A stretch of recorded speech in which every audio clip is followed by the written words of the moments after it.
All right, it's time to break down OU's schedule. And when you look at it, you go Utep, Kent State, at Nebraska, Kansas State, then TCU, then you've got OU Texas, then you get Kansas, you've got the bye, then at Iowa State, home against Baylor, go to Morgantown, get Bedlam at home, and you finish up the season on the road in Lubbock against Texas Tech. And as I look at this schedule, Ted, and I know we've touched on it a little bit, but I wanted to dive a little deeper into it. There's been a lot of change, right? New head coach, new offensive system, offensive coordinator, new defensive system, clearly, with Venables, a new quarterback with Dylan Gabriel.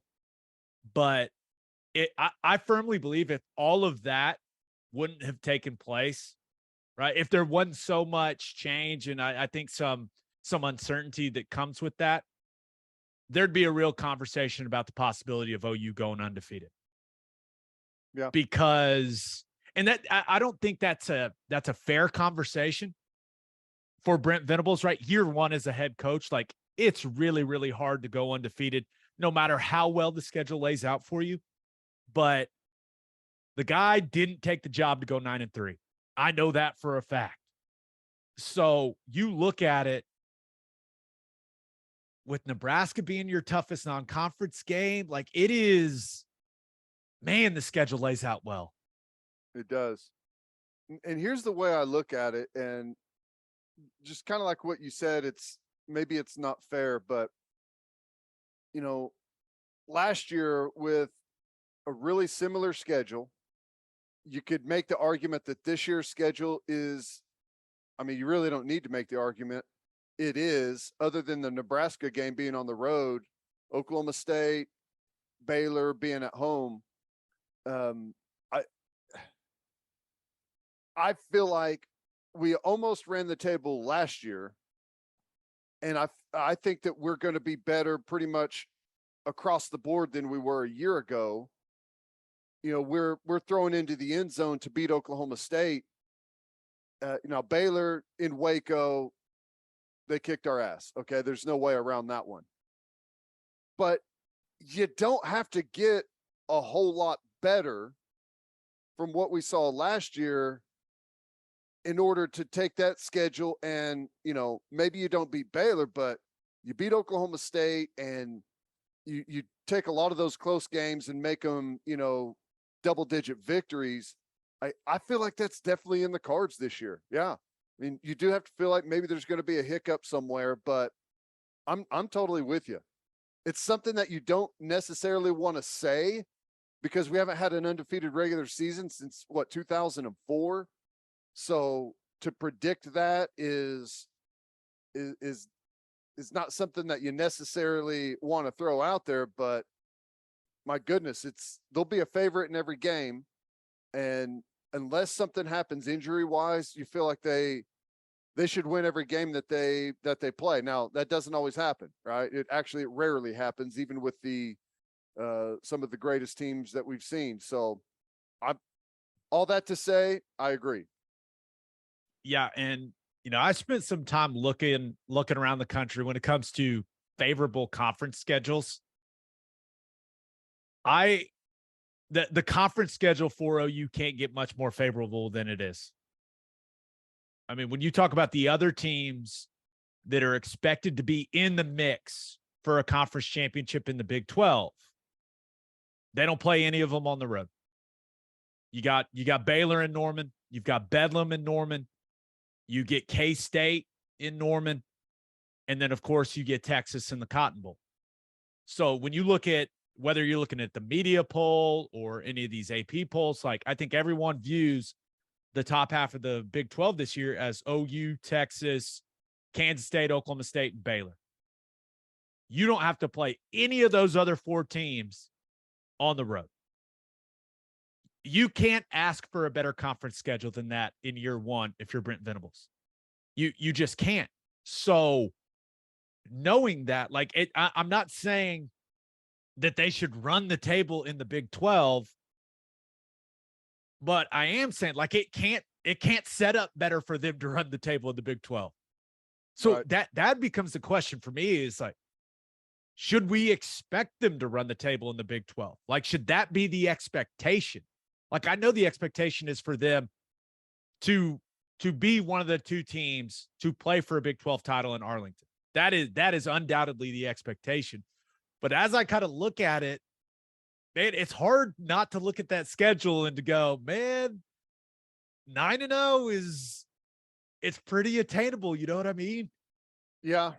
And I said it's been a long time since we've had an undefeated regular season. It has not been a long time since we've run the table in the Big 12. I know they did it in 16.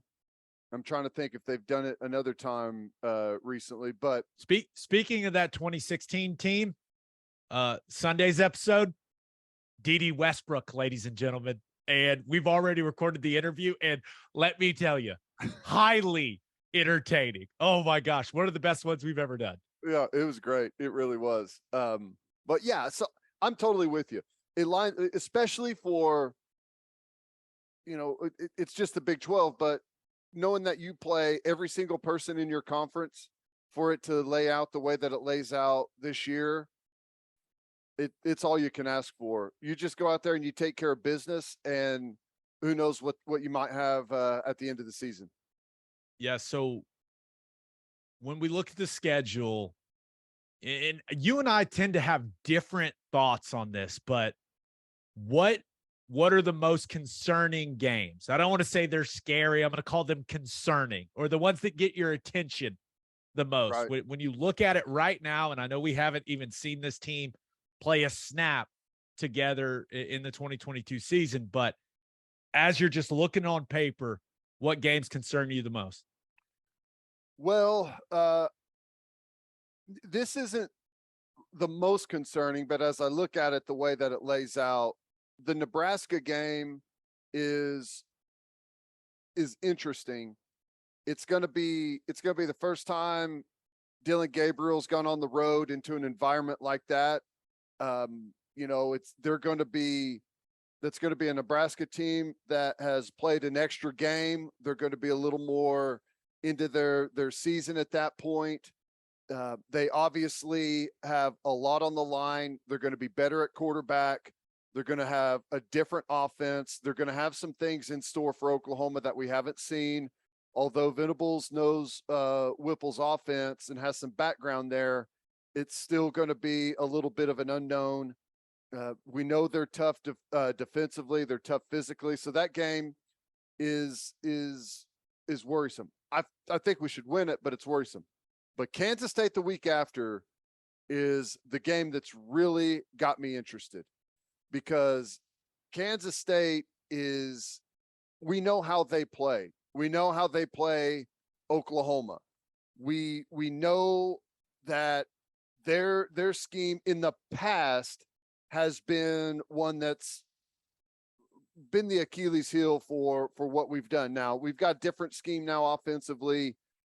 We've got a different toughness to us, I believe, as of right now. But Kansas State coming to town, Adrian Martinez is a dangerous athlete, and we know what running quarterbacks can do to defenses. And I know I just said that the Nebraska game is a concern. But saying that, I do think there's a chance that we go out there and just blow their doors off. And if that happens and you kind of compare, you say, well, this is a better Nebraska team than what they were last year. And look what we just did to them after we played a one-score game at home. We went up to their place and blew their doors off. There could be a little bit of a chance that this team starts feeling like they're maybe a little bit better than what they are.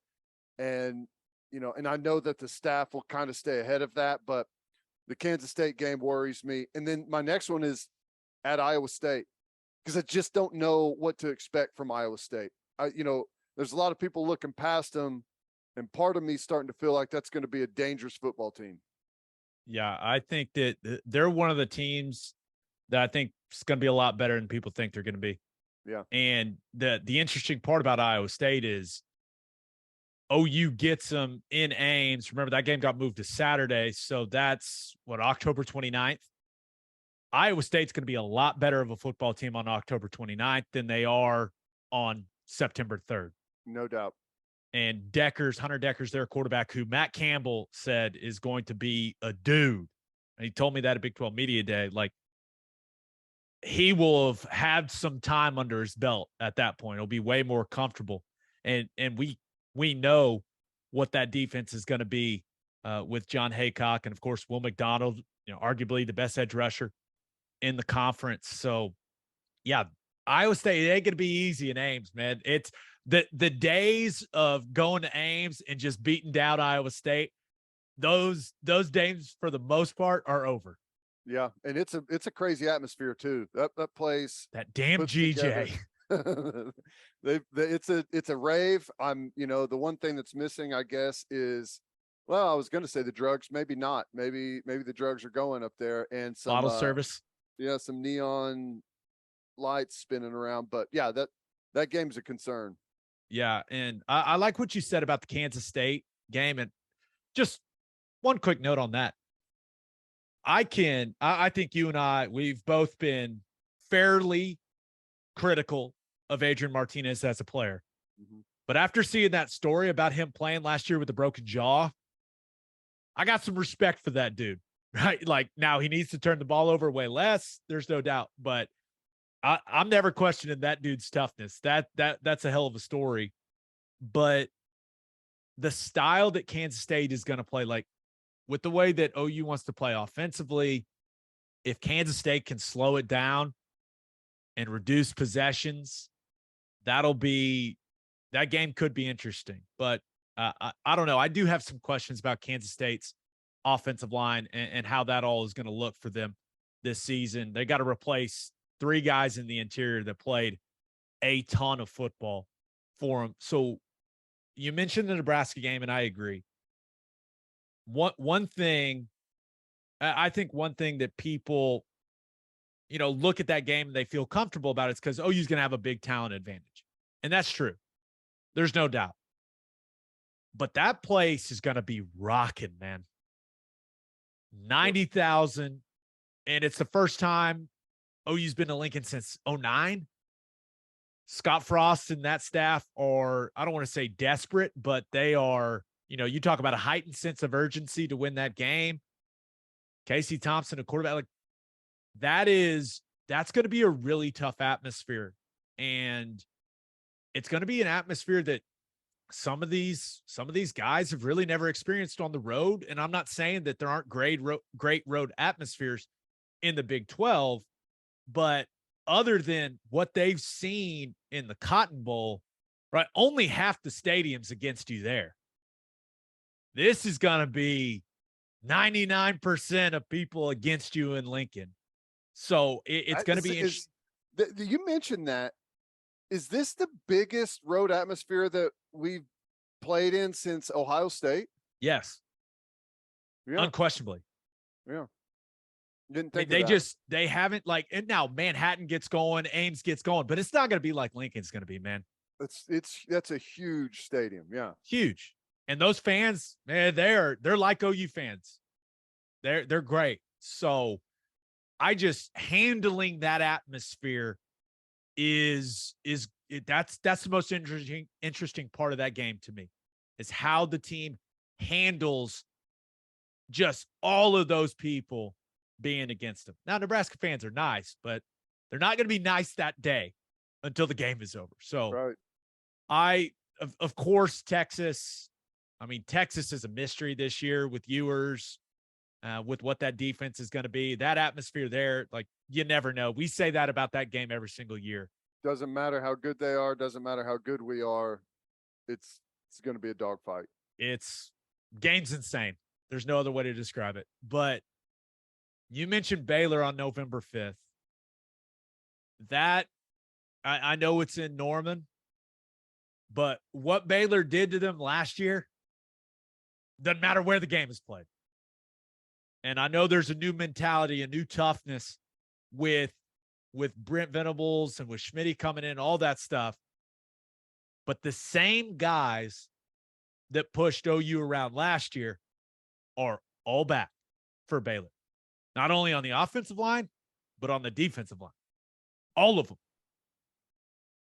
And that's, if you want to talk about a concerning game, as a guy that believes big games, every game really, but especially big games, are won at the line of scrimmage, that game concerns me, right? Because of what I saw last year. Now, I think it's going to look a lot different for OU along the line of scrimmage this year, but still, you got to look at that game and go,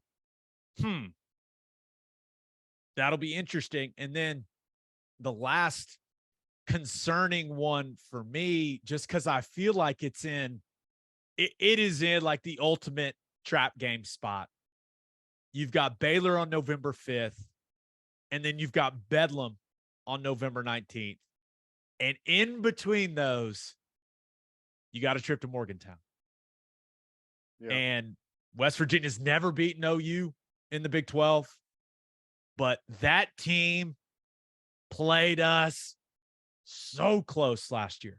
And they did it with Jarrett Dagey at quarterback. And with two offensive tackles that were young and weren't any good. And now I am interested to see if they're able to maintain the level on defense that they've had the last 2 seasons. They've been rock solid on defense. But that is the ultimate trap game spot in between Baylor and Bedlam. And you've got Iowa State and Baylor back-to-back leading into that West Virginia game. So 2 games are going to be really, really physical. So that trip to Morgantown, I just look at it, I go, I just don't love the timing and love how that one lays out. Yeah, and the other point, and you made this with Iowa State, is West Virginia, new offensive coordinator, new quarterback. They're going to be way better at that point in the season than they are early on. I have a feeling West Virginia is going to take some lumps early. They've got a tough schedule to start off. I think they'll take some lumps. If they're healthy, by the time OU goes to Morgantown, they're going to be a much better team. Now, you would say that, well, so is OU, and I agree, but, dangerous quarterback whenever he gets it rolling and he's healthy, combined with a defense that's been really solid the last couple of years, I agree. Yeah, but and weather can be an issue there. I mean, it hasn't been. We've handled that road trip pretty good in the past, but you just never know what you're going to get weather-wise at that time of the year. Yeah, you really don't know, and I don't know why. I don't think I've made it pretty clear. I'm a Neil Brown guy, like that guy a lot, and he's going to have his team ready for that football game. So that one, just where it sits in the schedule is really, really interesting.